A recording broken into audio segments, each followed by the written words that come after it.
come in and watch Jullian Taylor. Jullian Taylor, first thing you notice when he comes off the ball, he makes a step, but his hands shoot up first. Shoot up first. That's the first thing he's supposed to lead with. Earl Mitchell out here playing like a kid in Pee Wee, where they tell you, all right, just hit him. You know, no, you don't lead with your head. You lead with your head. That's how you get pancaked. Are you listening?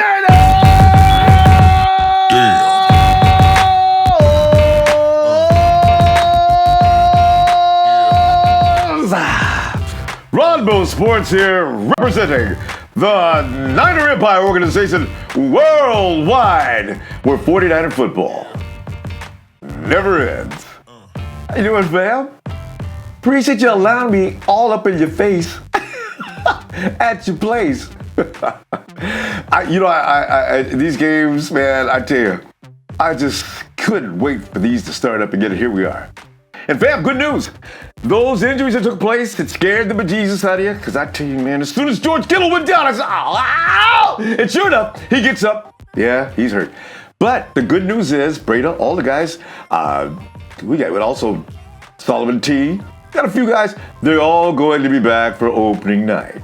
Were you playing in the daytime? Well, they're going to be all back for opening day. No big deal. I just wish they could have got a little more burn.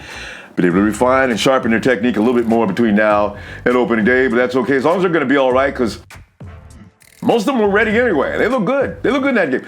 I know. Knee-jerk reaction. I did the same thing. Have you digested them boys? Oh, them boys. I wanted to beat them, but I was sitting there making judgments. We all were. We didn't like the way the game started. I couldn't stand it. As soon as they snapped the ball, gave the ball to Zeke. I went right into fetal position. Zeke runs right up the middle. Zigzagging. Oh, no. And they did it again.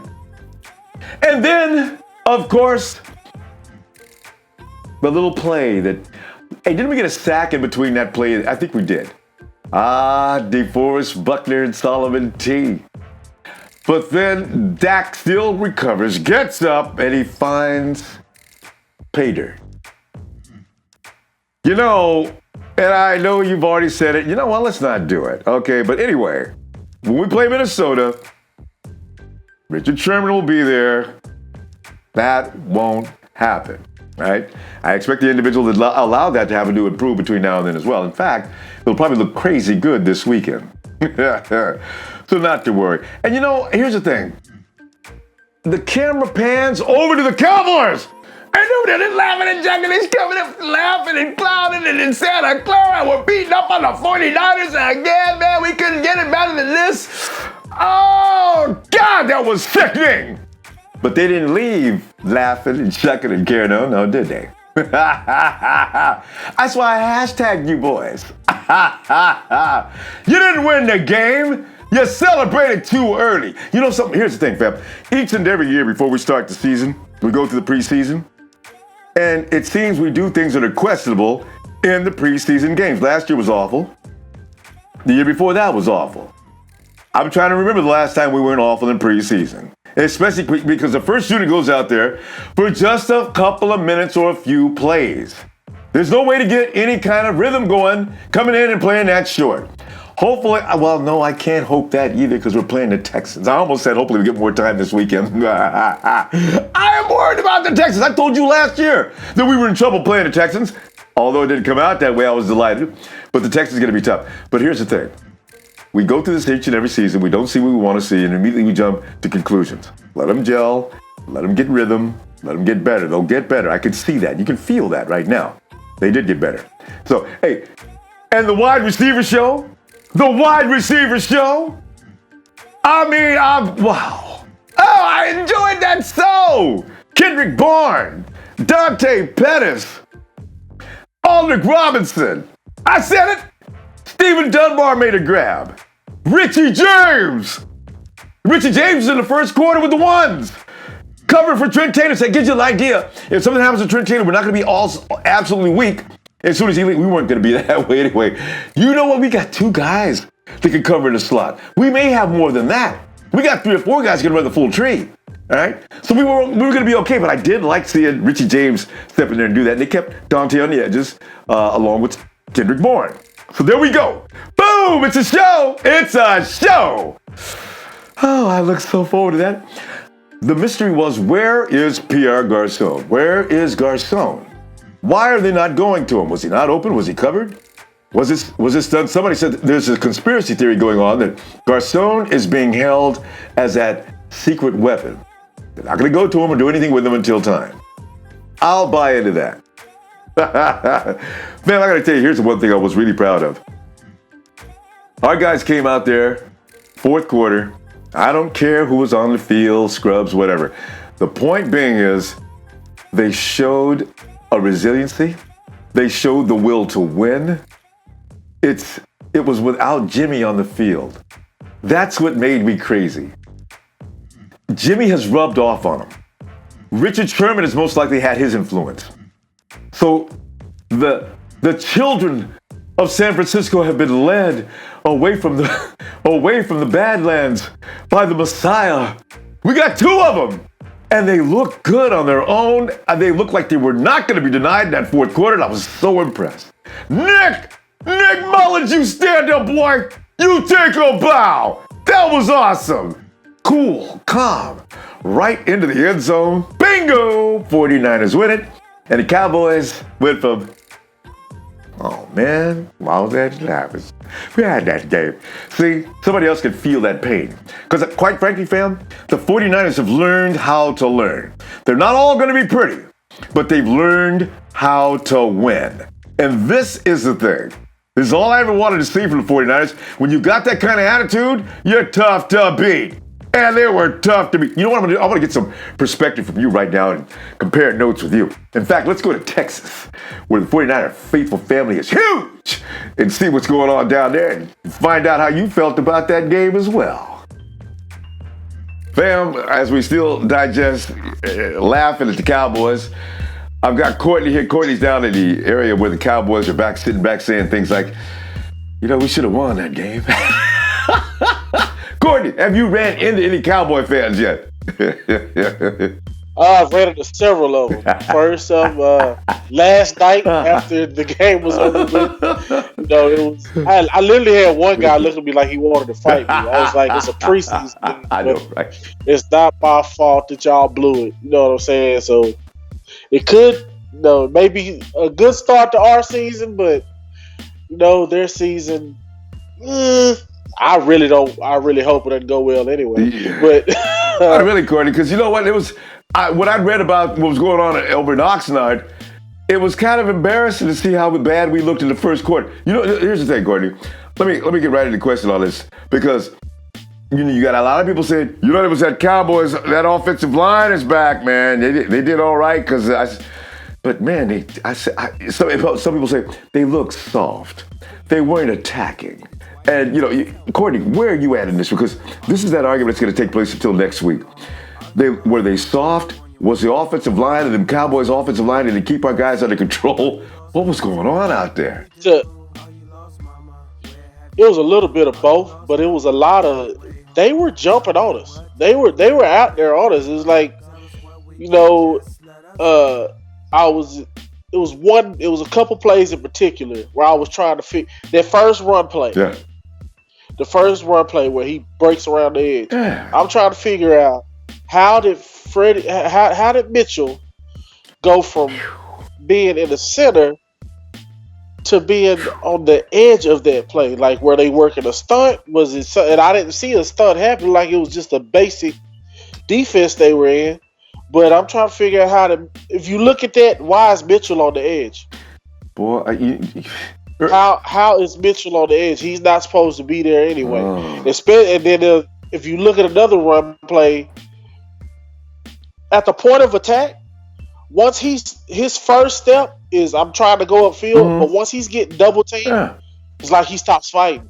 He just completely quit. And I'm like, you can't play a one technique D tackle or nose and not expect a double team. It's just gonna happen. If you're doing your job, you're gonna get double teamed. Right. So, and that should in turn create a hole for a linebacker or somebody to get through that hole. But it was like, where's everybody else? Why are y'all waiting so late? And you did have the one play where you seen Foster over. He just shot it too quick. Yeah. And looking at their offensive line. Mm-hmm. Their offensive line is quick off the ball. They're gonna be sound. That's what they're made to do. But we just kind of. I didn't see the fire that I was expecting to see. That's what I was saying here.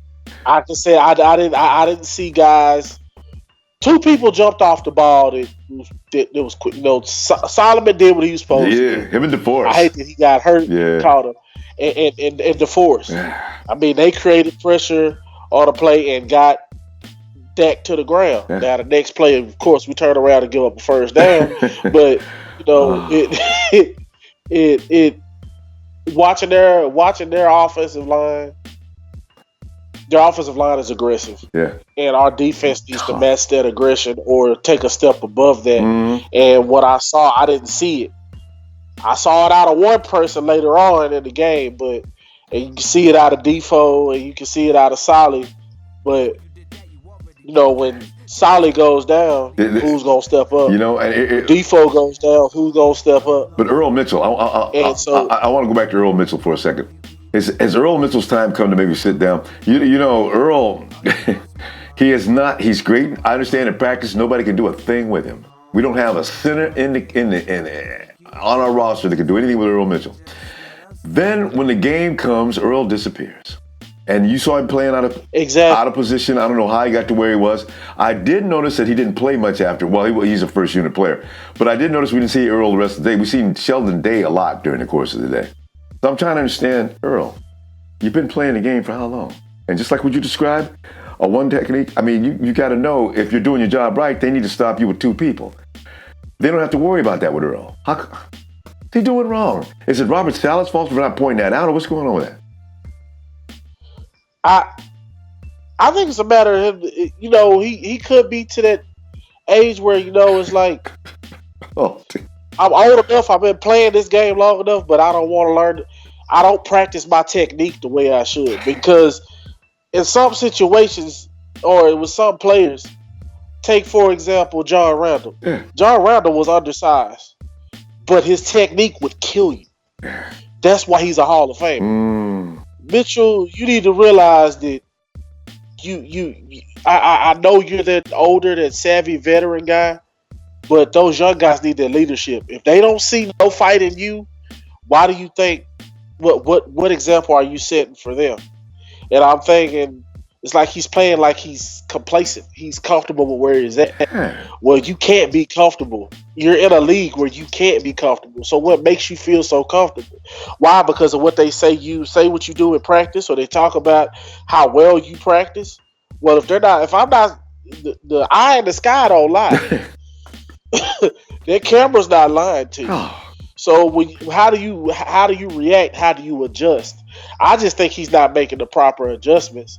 He may do it in practice, but when he gets into a game, it just goes out of the window. Well, you've been in the league too long for it to be a deer in the headlights come game day. Yeah, because you know what though? You mentioned that. Now, Jullian Taylor. I know you got something to say about Jullian Taylor. What are you thinking? Because I'm thinking you got Eric Armstead that may be in, if he comes back, he's got a history of being able to stay in there for a minute, but his life was leaving. The dude Taylor had everybody. Everybody's looking for his autograph. Wow. Whew. Taylor had 3 tackles, 2 of them solo, and ended up with a sack. Oh man, he was a machine. But what I saw out of him was he's not giving up in a fight. He is not. He is going to be a force for the right person. He's going to be a force. Not saying right person, but when he's in that right package, if they have him, he's going to be a force. I would like to see him, and I think he can play both the 3 technique and play the 1 and play that nose, because he has that type of strength and size. Yeah. I would love to see him and say you put a package together where you got Defo and you put him as a 3 technique. There you go. And you got Solid. Yeah. Because Solid he's interchangeable. You can move him to an end or a tackle. Yeah. Or you decide you want to, okay, well, Eric, we feel like you healthy enough. We finally going to get something out of you, so we going to play you here. I want to see him with that first unit and see what he does instead of Mitchell, tell you the truth. Yeah. Because if you take Mitchell out, let Jullian sit there in that spot and show him what he should be doing as a veteran. Because what I saw last night, the flashes I saw out of him, and I'm like, no, he's moving. He's just moving. Just raging. He's moving these lines. Yeah. You notice that too with the hands? His hands. He can move guys. Yes. I said, look at him manipulating that line. And then he goes where he wants to go. He's supposed to be really strong. Yes. Because, man, I'm... Where does Kyle... Go ahead. Oh, no, I was going to say, after the draft, after they drafted, I went and looked back at some of the stuff they were talking about, and I go, no, well, we might get a steal out of him. And I think I think last night it showed the possibility because he's a late bloomer as far as even playing football. Yeah. So, I mean, he can't. To me, I don't think he go anywhere but up. And last night you can tell he's trying to live out a dream and not only just live it out. He wants to be successful at it. 7th round pick too, Courtney. And it's 7th round. You know, it's like a guy joked yesterday. Says, you know what? They need to trade all the 3rd round, and 4th round, and 5th round picks. Make them all 7th round picks. He says, you know, last year we get AC. This year we got this raging monster called Jullian Taylor. So you know, it looks, man. Eric's got to worry. That kind of rage can drive him a long way. He's 6'5". So he's got the size. Eric's only a couple inches taller, so you're not losing anything there. He's 280, 290. No, he's about 290. So that's ooh. Every time you see him come through, See the size of his legs? like tree trunks. See the size of his legs? I was like, oh my God. That's just what it's got that powerful base. Exactly, and that right there, and when you got a powerful base like that, you playing in the trenches and you got leverage on the lineman. That was one thing I was watching. He played with good leverage last night. He played with good leverage, and that leverage will get you a long way, especially with offensive linemen, because they want you to raise up straight up and give up your body, which is what Earl Mitchell was doing every week. Like, you fire straight off the ball, but you're straight up. Well, if you standing straight up, you giving them your whole body to work. Damn, and the way they use their hands, offensive linemen, I mean, Earl. And like you say, he's been doing this long enough to know, Earl, please. You just got abused in the last play. You got abused in the last 3 plays. Earl, make some adjustments. Please, Earl. Exactly. And you come in and watch Jullian Taylor. Jullian Taylor, first thing you notice when he comes off the ball, he makes a step, but his hands shoot up first. Shoot up first. That's the first thing you're supposed to lead with.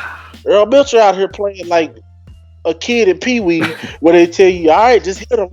No, you don't lead with your head. You lead with your head. That's how you get pancake. You be eating dirt. That's what you're trying to do. They're teaching you how to eat dirt, and you refuse to eat dirt. That Courtney and sidestepping. Earl, you ain't that kind of quick, man. You be just sidestepping that offensive. I don't. Okay, we'll give Earl a break now. So man, I think somebody that his size reminded them of Warren Sapp, but dude, your play does not remind me of Warren Sapp. Not at all. Warren Sapp was one of the quickest guys that size I've ever seen. There's a reason why he Hall of Fame was unstoppable as a 3 technique. Oh, he could play anywhere on there. Like, you could line him in the end. People forget that when he first started playing, he was a tight end. Warren Sapp was small enough to be a tight end when he was in high school. And he said, but this is good. Those kind of athletes are great because when they do come to the NFL and they have to focus and specialize in one thing, they usually got all that athleticism from playing some other parts. So that's a good thing. But Courtney, you're Kyle Shanahan today in practice. You may get, the guys probably getting a day off. I think they are actually. Anyway, you watch film, where do you start making adjustments? I've seen a lot of things that I think need to be improved upon. But what are you thinking? And hit upon Mike McGlinchey while because I'm real concerned about him too. Offensive line. Now my concern is with Mike McGlinchey, you could overpower those guys in college, and those guys aren't as quick off the ball as everybody you're gonna face in the NFL. Because now I will say this: you went against DeMarcus Lawrence, who was a Pro Bowler. So I mean, I tell you that.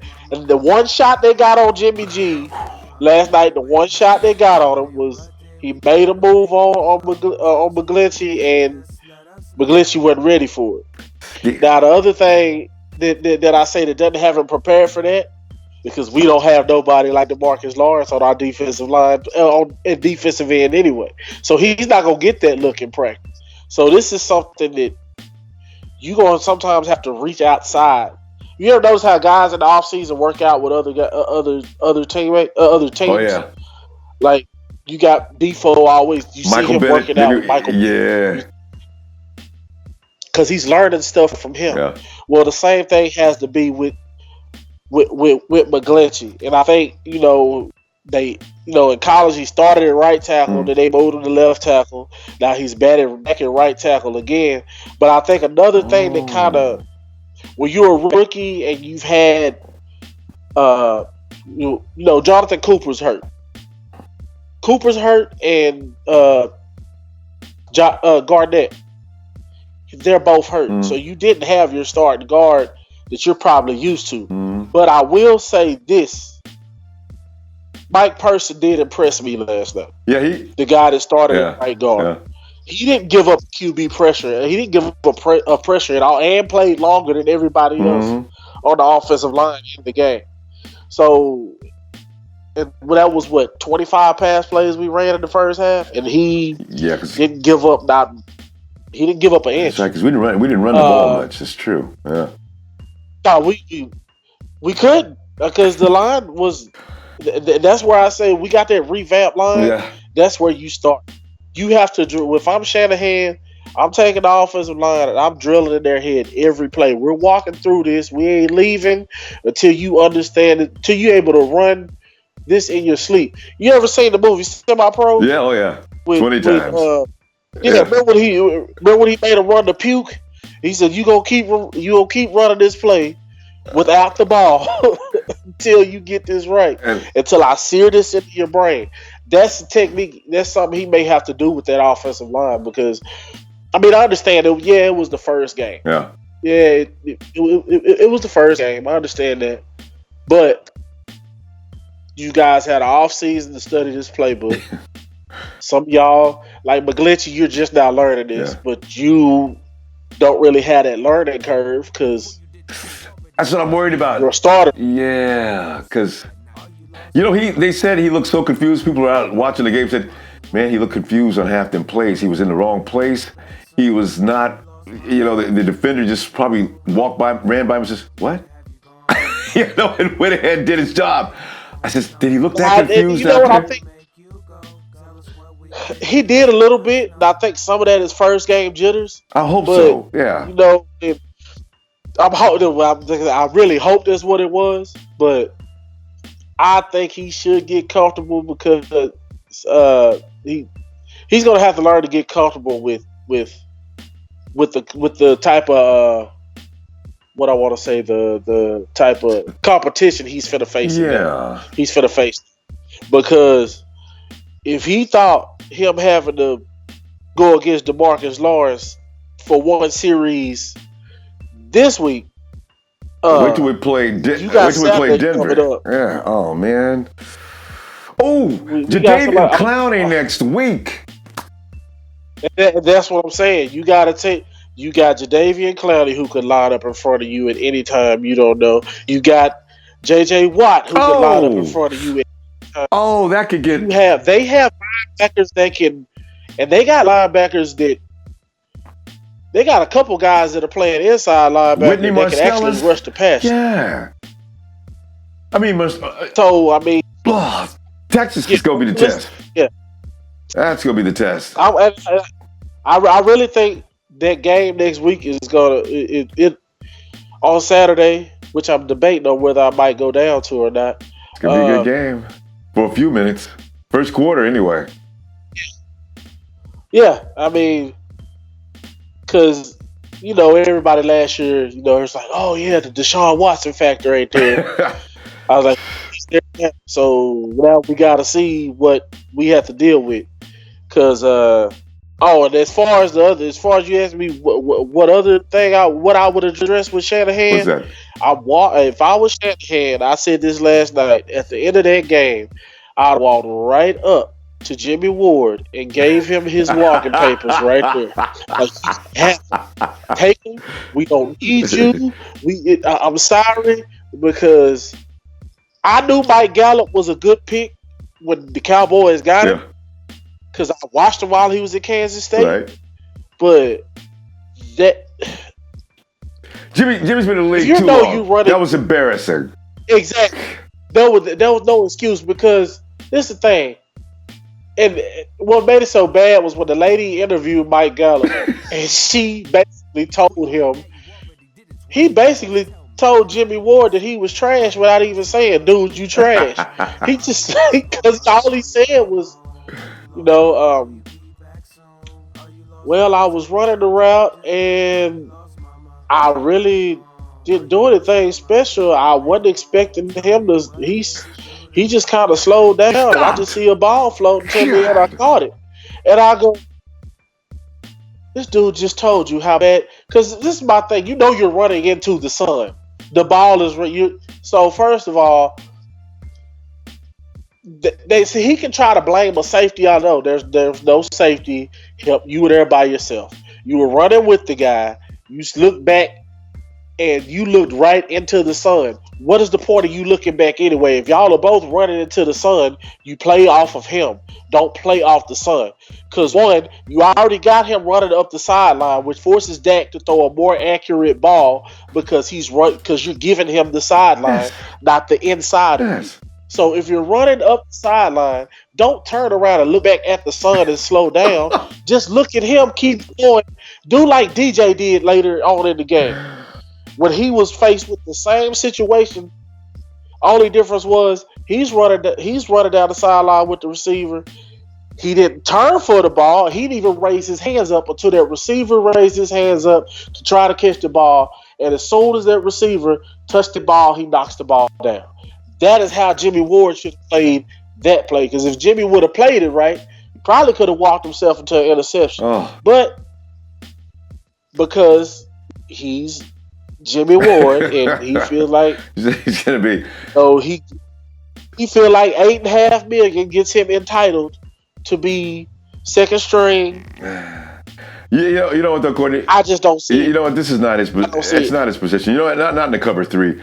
Jimmy, if he's going to be in this system, he's going to have to play the safety. If not, you don't put him on. He just proved he's not going to be a corner in this system, because what he did was that was his third grade. He stopped. He almost completely stopped to, as you say, look up. Of course, Dak seen him do that. Oh yeah. That was it. Game over. And 7-0, we're losing. It's Jimmy. Everybody's talking about Jimmy. He's probably gonna have a great game this week, though, just because he embarrassed himself. God, I let him have a great game. He'd be on the third string, or me. He'd have been on the bus. Right there, as soon as he put his shoes on, I'd have just said, "Here you go." He made everybody mad. Sign that. Do not pass. Do not pass go. Do not collect $200. Here you go. We cut right now. Everybody's still talking about him. We, before we wrap up, though, you know what? I want to know, were you surprised? Who surprised you in this game? Joe Williams looked good. Yeah. Joe Williams looked good running the football. He looked good running the football. He looked like he actually has he's been focusing on being a member of the 49ers, and he looked good. I liked him. I did like the route that Pettis ran when he caught the deep ball. And Courtney, one thing. If you've watched film on Pettis, right? Do you notice Every time he fools defenders, it's the same reaction. I've watched this film over and over, and I always see, you'll see the defenders, he'll break, and also the defenders are still going the opposite direction as he's going the other way. How does he do that to everybody? And I wonder, and I know everybody's watching film on him, how does he do that to everybody that defends him? I am so impressed with that kid. If you ever notice, good receivers that run great routes, their shoulders are always square. They're always square. So it's because a lot of the times you can be moving at full speed. Like watch Julio Jones. His shoulders are square until he makes a play on the ball. Or if he's on a route. And it's how you sell it. So your body movement may help you sell it. The way he runs his routes, we got some good route runners on this team. Just like Bowden Jr. last night. The couple catches he made, especially the one that he made that Mullens threw him in double coverage, I was like, oh God. Oh God, I would have expected that out of him. And they didn't give him a chance last year. I've been waiting to see this all year. Good. Dang. And, it was just, I was like, okay, I like that. That was kind of nice. This receiver competition gonna be. It's rough. Somebody Shanahan gonna have some tough decisions to make, I think, with the receiving corps. And Courtney, not only that, you mentioned that, and you mentioned earlier about the running of Joe Williams. It's funny because Joe Williams had a nice day. Mostert runs sweet. If he could they say that fumble was not really a fumble. He was already down. But Mostert, the way he can slide through, it doesn't even look like it's any effort for him. And Jerick McKinnon, may have been McGlinchey's fault, didn't have a good day. Jeremy McNichols, another great run. Every running back we got did great. And Garcon, Garcon on the receiving corps, everybody had a great day except for Pierre. It's kind of strange, huh? Yeah. First unit, maybe. I look at when I speak with the running back situation. I think if Joe Williams keeps up what he's doing, he could run himself into that second spot, especially with Breda going down. I don't know the extent of his injury, but I do like I like Breda. He's a home run hitter, but Joe Williams, people forget the numbers he put up in college. Not against UCLA. Like, he didn't play a whole season. He put the dude can ball, and I like him, and I really do hope he makes this team because I think if we get, Mostert. I like him because he has great work ethic. He's even on special teams, he's gonna go down. He's gonna try to run and find somebody. He's gonna give you all that he has. So I gotta watch some more of Nichols, but as far as a bright spot at running back, I think Joe Williams has the potential he could challenge for a starting spot. Really, I know. That's what he has that type of upside to him. Now I will say CJ gonna have to watch out. CJ Beathard is gonna have to watch out. How come? Because from what I saw out of Nick Mullens last night, quick decisions. That kid's he's a gunslinger. Like the one throw that the interception, I thought it was a bad throw until I saw the guy had tipped. Yep, same here. I was like, he's right at it. Then I didn't see the guy tip it. I was like, oh, okay, that's why. Because if that ball wouldn't have been tipped, kid might have been. He'd have caught it, and it was where he was throwing the ball that I was like, no, he's throwing it down to where he can only get it. Yeah. He already sees his receiver slipping, but I'm gonna try to get this ball to you anyway, and either it's gonna be incomplete or you gonna catch it. That's it. You get the interception, like the lob he threw to Bowden. Right. He threw it in a spot where Bowden could make the play on it because one DB wasn't looking, the other one was running with Bowden. Yeah. So it was like, okay, I'm still only gonna put this where you can try to get this ball. I was like, you know what? He's putting this ball in locations that CJ should have been putting the ball in on a couple of the series. There it is. And I'm like, CJ, you might have a young gun nipping at your heels right now. he came in trying to throw the ball around like he doesn't want to be a third string. Exactly. He wants to show everybody that Nick looked good. Hey, I can be a number 2 and possibly everything go right here. Somebody may see me. Courtney, here's the thing though. He can't go to the practice squad no more. After what we seen last week, I have a feeling I would bet Kyle Shanahan starts him second this week. Because he's going to have to make a decision. Because the fact of the matter is that we're going to train Nick up. I think he's a little ahead of where they wanted him to be, or thought he was going to be. So they were going to train him up this year. He was going to compete next year, from what I read. Next year he was going to compete with CJ. Well, we saw the competition this week. Now, if you can't put him on the practice squad because people say, hey, we got a job for you over here, Nick. So, you're right. He's got a dilemma. And yeah, and that's another decision I think is going to be kind of tough because I know real tough, with some of the throws he made last night, I was like, damn, oh my God, he's putting some of these balls on the money. And, quick decisions? That one slant route, that one slant route was not supposed to go as far as it did. He led the receiver where he wanted him to go. And I'm like, okay. Yeah, that's yeah. They got something out of it. That's Nick. I mean, I watched him a little bit in college. Yeah, from Ole Miss, right? Yeah, I watched him a little bit in college, but it was just I knew he could sling it, but I didn't know he was actually accurate. And he showed me that he was a little accurate, or because out of CJ, right?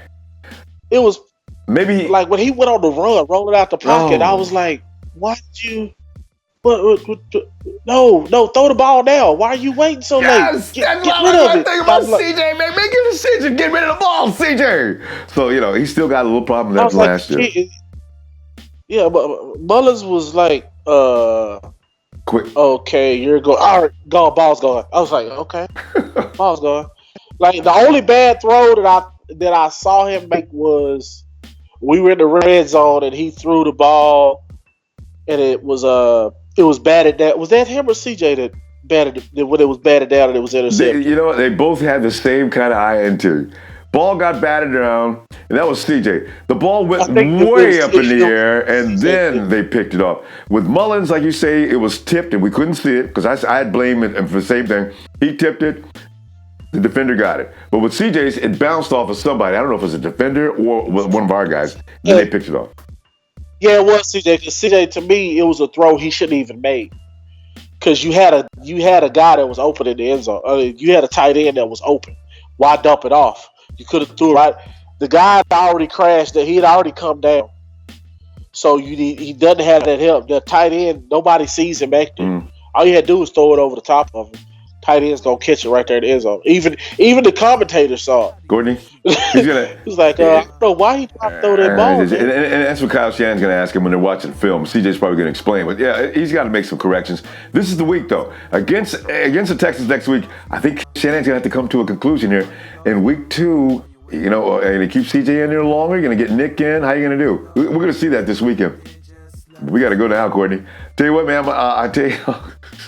Hey, and I know the CJ fans, man, why you want to hate on CJ? We ain't hating on CJ. We're just pointing out some of the things that happened.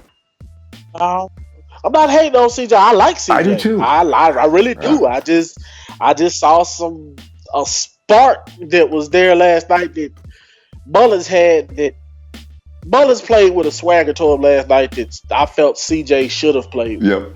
That's just the way I saw it. And so we're looking forward to CJ against the Texans.